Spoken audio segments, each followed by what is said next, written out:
Unlock the secrets of franchising success with the Franchise Life podcast. Hosted by Stacie Shannon.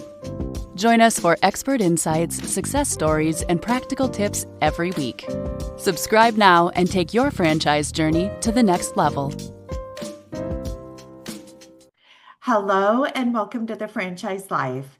Today we are featuring a really cool concept called the Designery, and with me I have Nancy Baio.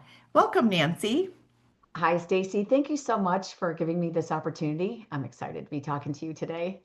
Of course. Okay, well, this is one of my passion areas. So I love remodeling. I don't like going through the process of it, but I love the outcome. So the Designery is starting to become a pretty mature brand. I It remember is. when this first came out in 2021 as a franchise system, but the brand itself was established in 2007. And today you have over 87 operating locations, which is fantastic. So congratulations. Thank you. Thank you. We actually have 42 owners, 110 units sold, and they're considered open right when they get out of training. So I have about 36 out of the 37 out of the 42 that are actually open, and we have 23 showrooms open. And Oh, so, wow.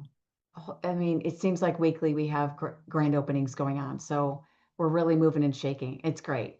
That's exciting. Okay, so without further ado, give us the scoop on what the Designery is. Absolutely. So you mentioned earlier that you love remodeling, but the process is not your favorite. And I think that is typical. So what we're doing with the Designery is creating more of a one-stop shop.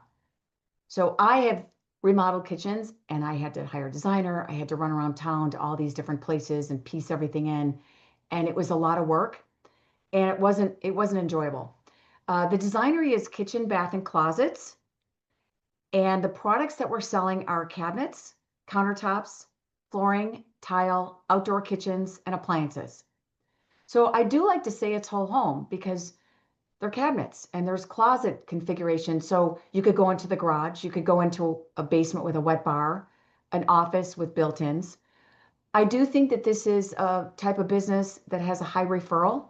People will tell their friends and family, and also high repeat business. They will start with one room and then it'll keep going.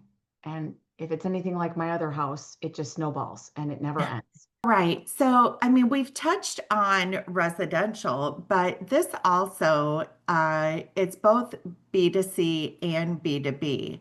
So when you look at the locations that you have open today, Nancy, what does that split look like? So it's really different across the board with every owner, but I tell all the candidates coming through, like, don't sleep on B2B. B2B, what that means is forming partnerships with general contractors, home builders, multi-unit developers, so apartments, townhouse, condos, and architects. They have to go somewhere to source product and design. So you're a solution, you're a great partner for them. And so it gives you an opportunity to build your business and scale it on a whole nother level. We have some owners, can't quote you the dollar amounts, but we have some owners doing absolutely insane numbers just in their first year with their showroom not even open 6 months because of their B2B relationships. So some come to us, they already know people in those trades. Others, we teach them how to go out there and form those partnerships. We do have some training modules around it, but they're big ticket. So one of the things that really attracts me to this brand is, I mean, in the home, I love the home services space to begin with, but I see a lot of brands out there that it could just be solely a closet company, right? They just focus on closets. And then I see other brands that are focusing on cabinetry, maybe in garages, and or other brands that are solely in the bathroom. And so what is really cool is you guys cover all of those aspects. And, so that gives a lot more opportunity and a lot more services for the franchise owner and your customer base to be that one-stop shop. Yes. So let's take a step back. You had mentioned a showroom. So a lot Yes. of home service businesses, they are more home-based business models, but the Designery is not. It does require some type of showroom space. So can you talk us through what that square footage Yes. looks like and where you would typically have a showroom? Of course. Great question. So because of the products and the nature of this cell, it is just better for the customer to be in a space, sitting at a design table and having samples being pulled off the walls and kind of creating that storyboard in front of them. The alternative is you have to haul it all into their house, and it's going to affect the sale. It really will. This is not, I think, something you can pull out of a van and do a good job. So the showroom, we will say anywhere from 750 to 1,500 square feet. They can go bigger if they want, but we found that you just don't need a big space. You're not carrying any inventory. It's just your kitchen displays, bathroom, closet display, and then your samples. So the average is about 1,200 square feet. We're not parking this next to a Club Pilates or a Whole Foods. You're going to put this more in a B or a C rated commercial space. We do have a third party that's going to help them with site selection and lease negotiation. We also have a third party that's going to help them with the design and then finding someone to build it out. So all those things are taken care of. But what's really cool is no two of our showrooms are alike. Now the look and feel is consistent across the brand. So that Apple Store minimalistic kind of vibe, our signage is consistent. But what they do in that showroom in terms of how they build out that space, they have total creative autonomy. And I will tell you, there's some friendly competition with the outcome of the showrooms. If there's females involved, they get a little bit more into and more on the bougie side. They tend to have more staging going on. But they are full, in control of the outcome of what's built out in that showroom. So if they just want 3 kitchen displays or they want 5, if space allows it. If they want 1 kitchen display that's actually fully operational because they want to have a lot of events, they can do that. I have one owner, she's got multiple design centers, anticipating that she's going to have more than one designer operating at the same time. She has a conference room. She has Wolf appliances. It is gorgeous. And that's Wow. how she wanted it. So that's what Wow. Very cool. I love the autonomy that the yes. owners have then in building out, and it then allows some of their personality to reflect Yes. through as well. And they can cater to the demographics. They might be in an area that has more higher net worth people and they have to have something a little bit more glam. They can do that. And that was the case of the one I gave you the example. She's in Atlanta and she's in a neighborhood where she's catering to a certain caliber of clientele. So she had to go a little bougier. Fun. All right. So let's talk about, let's take this scenario. I have a client, has no construction background, no experience in this space whatsoever, coming from the corporate world. Uh, Walk me through, really what you would be looking for from an attribute standpoint, knowing Yes. they do not need direct applicable experience, but what attributes is going to make someone successful in this brand? And then what tools and training and technology do you provide them? Okay, great question. Great questions. So in terms of what we're looking for with people, they have to be, if they're going to be owner operator, they have to be comfortable networking. We talked about that B2B side. And so you want to have a comfort level of getting out there and shaking hands and forming those partnerships. We want people that can build teams. They have a team. Finding people is one thing, keeping them is another. So we want someone that can build a team and motivate and retain those employees. Although you're not starting with a lot, you just basically have your designer to start with. And so having some leadership ability. Of course, if they have, somewhat of a strong business acumen. Now, in terms of training, we do have a lot of online training that we provide for them, right down to how to talk to a contractor. We're going to teach them about cabinets. They will be able to have contractor speak right off the bat. We also have them do in the field training. So they can go shadow another owner for a couple days or a week and pick up information that way. We have coaches that will come on site with them and work with them in their showroom. So there's a lot of hands-on as well as, the textbook. And then there's a live training where they come into our corporate office and extend what they've learned online. And it's constantly evolving because they will have meetings throughout the year and different trainings for our owners. We understand that this brand does require maybe a little bit more training than some of our other brands. And we are constantly making updates and additions to our training purposely to give people that higher level. So, Nancy, you mentioned that the Designery does not carry any inventory. So when a prospect or a client does come into a showroom, they've selected their materials. What advantages are there to the franchise owner from the standpoint of securing those materials, those partnerships that corporate has put into place? And then where are those materials shipped then once it's ready for install? okay. So I get this question a lot. When the final rendering is complete and the order is being placed, they're placing it with one of our cabinet manufacturers. We have 13. And they will place the order with the cabinet manufacturer, and the cabinet manufacturer is actually going to assemble those cabinets. So the advantage to the homeowner is that these cabinets are being assembled more like a custom cabinet. So they're using brad nails, glue, and staples, not just the clips that they come with.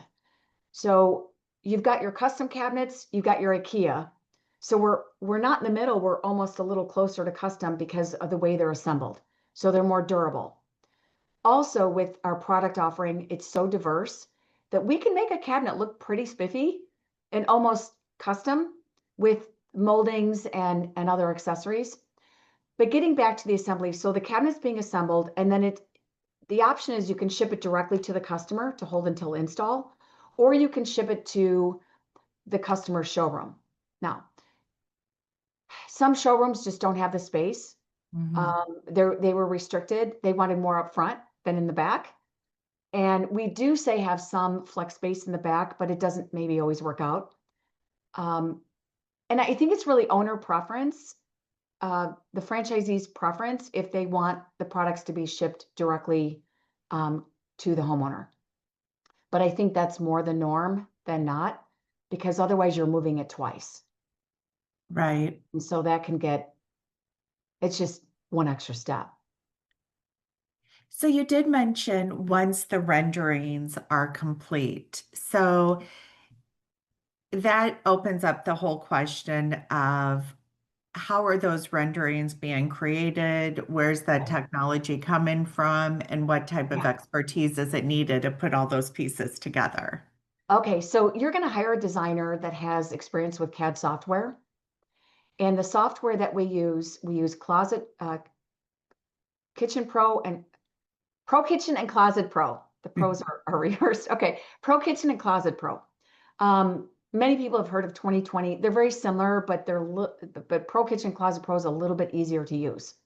So those two technologies can provide you both a 2D and a 3D rendering. But we take it a step further because once that rendering is completed, we can upload it to virtual reality software. Not everybody can read a 3D rendering and get the picture of what it's going to look like. And so by transferring that final rendering into the virtual reality software, they can put on an Oculus and do a walk through the space. So it really does two things. They can make changes faster, and they can also get to a yes faster. And we have seen the proposal conversions at a higher rate when the Oculus and the virtual reality is used. And I like to joke, I wish I would have had that when I did my kitchen because it wouldn't have looked like an operating room when I was done. There was a whole lot of white. And I would have seen that. But it started off really brown. It was brown, brown, and brown. And so I just went a little overboard. And it was not until it was all up and installed that I was like, this is really white. White. Well, white was all the rave at one point in time. Yeah, but Oh, should have had some other color in there. There was a little bit of depth in the countertops. There was some gray in there, but yeah, it was very white. oh, very interesting. All right. So, okay, from an employee standpoint, then, I do know that this can be an owner operator or semi-passive investment. So, an investor could put a manager in place that's overseeing the day-to-day operations. But let's talk from a semi-passive because that just tends to be what most of my clients are. Yes. From a semi-passive standpoint, what does the personnel look like from that GM perhaps down to the people that are going into the homes and doing the work? Okay. So if you were an executive model owner, you would hire a general manager, which, isn't a bad idea because you're going to hire somebody that has a lot of connections in the community. They're going to know other GMs, builders. They're connected. And so you bring them on board and they're going to be tasked with overseeing forming those partnerships, managing the team. And to start with, you're going to have a designer. They will work hand in hand with the designer, helping close sales, getting those proposals converted to projects, overseeing the install team. Now we have a new addition. I told you today I had a lot of great things this week. This is another great thing that happened this week. It's just Christmas every day. We are in the process of working on a third party for the install piece. So before it was a 1099 employee that you would put in place or employees. And now we can go to a third party for that install. So that general manager would be doing the same thing as an owner operator, overseeing the team, the installs, handling any problems that come up. The owner would probably still be involved with making decisions about marketing, or maybe be a dual effort. But that's pretty much what the GM would be doing. And again, the advantage of that type of business model would be you're going to hire someone that has experience and connections. Sure, I can see That way to that. go. Yeah. So how does for a new owner that is opening up their showroom, I mean, certainly you've already mentioned a GM or an individual that is very well connected, but how do you get leads? What does the marketing of this look like? And how quickly are you seeing your franchise owners getting traction once they open up the doors to that showroom? So what we strive for is that they start making sales. You are open for business when you get out of live training, while your showroom is being built. So this is not like a fitness brand where you are out of commission until the showroom or the Mhm. order is complete. We like to see our owners sell and have projects. It could simply be the low-hanging fruit is friends and family that they tell people like, oh, I need a closet. Like, can you do my closet? And it happens that quickly. We have a lot of owners that are having those conversations during onboarding. So regarding marketing, we're heavily focused on lead gen. And so we have a marketing playbook. We have what we call a 90-day sprint. So we're going to put them on a path that they just have to check these boxes in this playbook. And with doing so, they're going to have their marketing plan executed. There's different things that are going on. So we have our marketing team that's doing things like the website and the local and hyperlocal website, the SEO. They're doing things like email campaigns, creating blogs, and managing any referrals managing any reviews that come in. So our in-house team is actually helping with some of that back office marketing, if you will. And then you'll have your paid efforts. So paid efforts, meaning Google PMax ads, local service ads, Facebook ads, and then your pay for play, like your Angie's List, Thumbtack, things like that.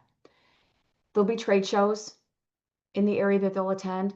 So you'll have those paid efforts, and then you'll have the efforts that the team is doing on the organic side, more to speak. And then to top all that off, they're going to be getting out in the community and going to networking groups, business networking international groups, NARI, Builders Association. They'll be hosting lunch and learns with realtors in their showrooms once they're open. They'll be doing masterminds. So a lot of community efforts. So I like to say the owner is actually doing more feet on the street, and then their money will be working for them on the paid side, and then our team will be doing everything else. And so I'd be remiss if I didn't mention, you've mentioned the in-house marketing team and so forth. So the Designery is part of a bigger umbrella brand called HomeFront Brands. Yes. And so HomeFront Brands at, say, a corporate level is the one that is assisting with all that marketing power, the training. Do you also have a customer call center for the Okay. Designery?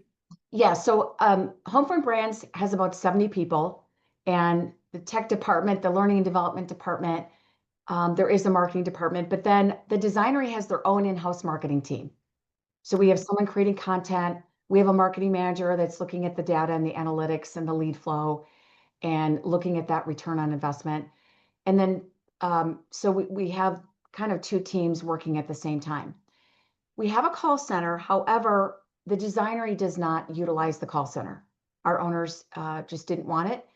Down the road, we're looking to implement some AI technology to help with that lead, taking those leads and booking them with the designers. So I'm looking forward to that. I don't know when that's going to be rolled out, but right now what our owners are doing are handling those inbound leads, however they get to them, whether they're calling them in or through the website, and then they're calling them back and scheduling them with the designer. And I think a lot of times our owners are working in tandem with the designer to kind of divide and conquer with that sort of thing, but that's how they're doing it now. Got it. Okay, who would you say? I mean, I mentioned earlier in our conversation that, there are other brands out there that are just more niche and hyper focused on certain areas of the home or remodeling. Yeah. But from a designery holistic perspective, who would you say is your closest competitor or in this space? So always you've got your mom and pops throughout Hmm. the community. But because we're a franchise, we have a little bit more negotiating muscle. And so we can go to these suppliers and really do a phenomenal job with getting the lowest price. So we can be competitive with the big box stores. So in terms of what's in their community, mom and pops, I would say rarely are you going to find someone that has the product offering that we do, the extensiveness that we do. The Pro Source, the Lowe's, the Home Depot, the Floor and Decor, those would be some of the local competitors. And then in terms of franchising, there's Cabinet IQ, but they just do cabinets and countertops. There's Kitchen Solvers, Kitchen Tune-Up, but some of those are more cabinet refacing. Again, none of them, nothing out there does exactly what we do. Or the breadth, I would say, Oh, of what you do. Yeah, we just, definitely. yeah. All right. So I would love for you to share a franchisee success story with me. Okay. Um, I mean, pick anyone, but any franchise success story that you think our listeners would find compelling. Okay. Gosh, I gotta go through my little Rolodex here in my brain. We hear some good stories. I would say, and I don't know if I can quote fees because it's not me. I don't know if I can quote like what their sales were. So that's part of the success. That's okay. We'll get it right after this. We'll get into your item 19, what you can share. Okay. So So, we have an owner, I'll talk around it. We have an owner in Arkansas, a single territory. They opened their showroom at the beginning of the year, and they have 3 projects, multifamily. The dollar amounts add up to probably what 5 owners would do in their first year. Oh my gosh. Mhm. So they started out in more residential, but is it new construction or remodeling these It's multifamily? it's multifamily, like apartments, townhouses. Yeah. Um, they got into this because they wanted the residential side for because they have this commercial flooring business. They go all over the country. Um, but they wanted this to tap into the residential side, but they are having this huge success with the multifamily. And one of those projects wrote them a check for the entire project up front. Oh my goodness. The That whole is incredible. So, okay. So it's like that raises another question. What does the payment timeline look like? I mean, typically for a standard project, are owners getting a deposit and then the yes. rest upon completion? Is that typically how it works? Yeah, so the owner can decide what they want to collect up front. Typically, it's 50% of the project up front. And then once it's installed, they'll collect the remainder. We do have a third party that can help with financing for that customer. It's my understanding, though, a lot come to the table with cash. What I've heard from our owners, a lot of their clients, I asked how often are credit cards used, and apparently not often. So a lot of it is they're coming to the table with cash. But yeah, so it's 50% upfront and then the rest after the install. Wow, that is fantastic. All right. Well, that leads us into then, this is what everybody is wanting to know is what the potential ROI on an investment like this looks like. So, the investment range for the Designery ranges between 185 and 420,000. Correct. And so for financial qualifications, we're looking for a net worth of 500,000 and cash liquidity of 250K. Yes. So from an item 19 standpoint, what can you share with us, Nancy?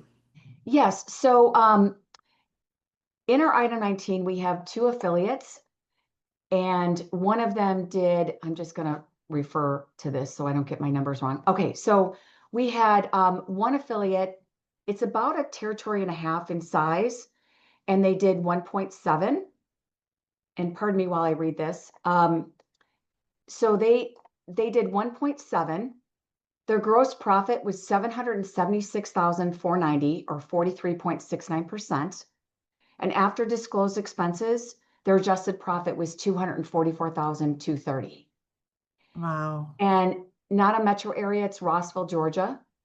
The other location, this is another success story. This was her first full year having her showroom open.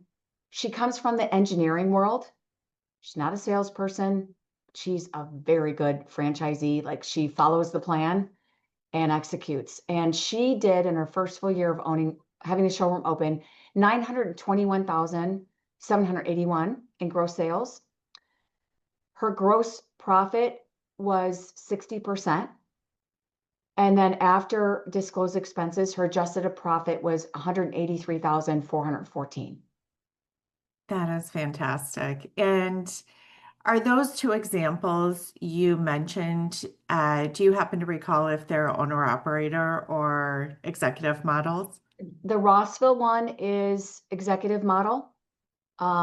He has 3 locations, 3 showrooms across multiple brands, and he has a GM that circulates throughout the 3 because they're pretty close together.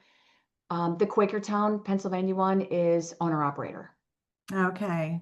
And if I recall, just being a part of the Homefront Brands franchise family with another brand, the Quakertown, she was an early adopter, wasn't she? She was one of your first Yes, franchisees. she was one of our first. We just love her. She's doing a great job. And when I send candidates videos, there's actually a day in the life that Jeff Duden, our CEO, filmed.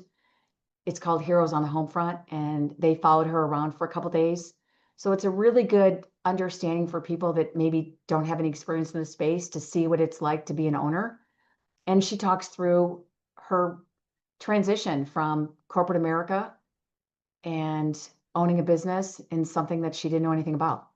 So powerful. And Yeah. that's the beauty of franchising. Yes, it is. That's when I'm presenting brands to clients, that's, one of the things I always share is you do not need direct applicable experience. A lot of those attributes or qualities that you've gleaned in the corporate world, as you mentioned, the business acumen, leadership, communication skills, all that are so critically important, Yes, way more so than having any experience in the industry. that's true. Right. Yeah. All right, Nancy. Well, any last thoughts for our listeners on the Designery? Yes. So at Homefront Brands, our CEO is Jeff Duden. He has a podcast called Unemployable. Does a pretty good job. So if you go to LinkedIn and follow him, you can get to his podcast. And there's a lot of interesting people. It's not necessarily franchise focused, it's more entrepreneurial. And he's got authors, business coaches, people that have started companies like the owner of Lovesac, those couches. Wow. Really interesting. So I encourage people to take a listen there. But any interest that anyone has in the Designery, come see me and I'll take you through the process. I love this brand and there's so many great characteristics to it. It's like 4 franchises in one, really. And we're seeing some huge success with people coming on board very quickly. Well, it's been really fun to watch the growth over the past few years. So Yeah. thank you so much for joining us today, Nancy. Thank And for you. anybody that is interested in learning more about the Designery, please feel free to reach out to me at Stacie@fusionfranchising.com. Thanks and have a great day. Thanks for listening. Subscribe for more on the franchise life.